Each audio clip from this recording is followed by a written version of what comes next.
I chose to attend Davies because my aunt was an alumni here, and I think renewable energy is very important for our future. Electrical and renewable energy is special to us because in the next 5 years in the United States, there's 80,000 job openings, and we're trying to place our students in the electrical and renewable energy fields.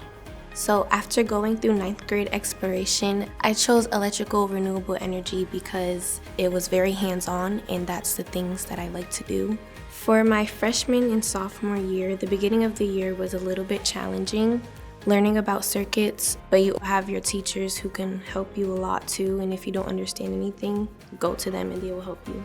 The students here at Davies have the opportunity to work with industry partners in the specific fields like commercial, industrial, and residential. Outside with our solar panels, wind turbines, and generators that we have set up for the students.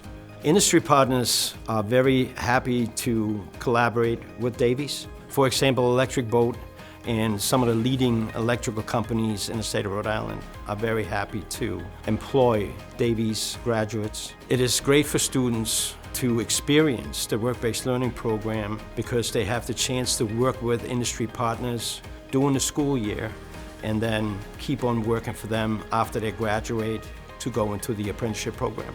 My plans upon graduation is to go through the apprenticeship journey and get a signature signed so I can attend the Roger Williams Night School program. I want to make the world a better place, and I can do that by using my skills in renewable energy.